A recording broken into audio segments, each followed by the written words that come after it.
சுமதி முடக்கு முண்டு. இந்த திமுண்டு கம்பெனியே இல்ல அண்ணே. இந்த திமுண்டு முடைய வச்சு ஒரு ஏரியாவே முதலாம். ஏரியாவில பாலத்தை பூரா முதலாம். அண்ணே நீங்க சிமெண்ட் முடைய பத்தி பேசலன்னா ஒரே ஊது வாருங்க. இங்கிட்டு வாமா. பர்கா துர்கா. அப்ப லைட் ஆஃப் பண்ணுவீங்களா? இல்லையா? லைட் ஆஃப் பண்ணு எப்படா சொன்னேன்? சொல்லலையா? பர்கா துர்கான்னா தலையெழுத்து முண்டை. நான் அப்படித்தான் சொல்றேன்னு நினைச்சேன். பர்கா துர்கான்னா லைட் ஆஃப் அர்த்தமா? அப்படித்தான் நினைச்சேன். ஒழுங்கா சொல்லியா? தெரிஞ்சா சொல்லியா? சிக்கிரிலி முக்கிரிலி. காதை கொடுத்துட்டு எல்லாரும் எந்திரிச்சு போயிருவீங்களா? அப்படித்தானே? கரெக்டா சொல்றா. நாடகத்தை முடிச்சு போட்டான்டா. பர்மா இந்த புள்ள வருமா?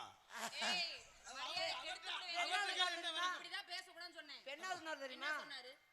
இதுல தோரங்குறிச்சில போய் அண்ணே தோரங்குறிச்சி முண்டை முண்டை தோரங்குறிச்சின்னு வரவே இல்ல முண்டை. அதே தோரங்குறிச்சில போய் என்ன கீழ குனிஞ்சு பார்க்க சொன்னாரு அவனே. 3 இளம் மல்லிகைப்பூவும் 300 அல்வாவும் வாங்கிட்டு வருவான். ஏய் நீங்க கிழிச்சு தள்ளிடுவீங்க. நான் சொன்ன 2 வசனம் தான்டா. அதுல வந்து அல்வா மல்லிகைப்பூலாம் சேர்ந்து வருதாங்க. அண்ணே இந்த மல்லிகைப்பூ அல்வா எதுக்குண்ணே? மல்லிகைப்பூவை கொண்டையில வைக்கணும். அல்வாவா? ஏய் இருடா இதை சொல்ல வருது அண்ணே சொல்லட்டும்டா. டேய் சொல்ல விடுறா. ஏன்டா சகல வாய் வாய புத்துற? 3 பேரையும் செருப்புலயே அடிக்க போறாங்கன்னு தெரியல. நான் போட்டறடா உள்ள. இல்ல நீங்க நில்லுங்க. எதுக்கு? அண்ணே நீங்க செய்ய. அண்ணே நம்ம செருப்புட்டியே அடி வைத்தாலும் மக்களை சிரிக்க வைக்கணும். அதான் மல்லிகைப்பூ கொண்டையில வைக்கணும். மல்லிகைப்பூ கொண்டையில வைக்கணும். யாரியா நீ? அவன் கேக்குறான் அண்ணே. அவன் பேச கேட்காதடா. அவன் தான்டா நம்மள மாட்டி விடுறது. அண்ணே இருந்தாலும் அவன் தம்பி கேக்குறானே நான் சொல்லிடுறேனே.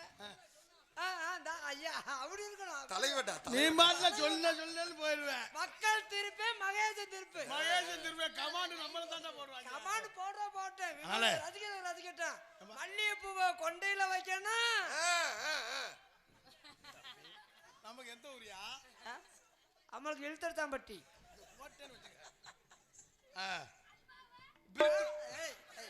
தலைவடா உனக்கு இது தேவையில்லாதது. இல்ல அண்ணே அவன் முறையா கேக்குறானே. இப்ப பரீட்சை நடந்துகிட்டு இருக்கு. இப்ப பரீட்சை நடந்துகிட்டு கேள்விக்கு பதில். நாளை போய் பரீட்சை எழுதுப்பா. உனக்கு தேவையில்லாத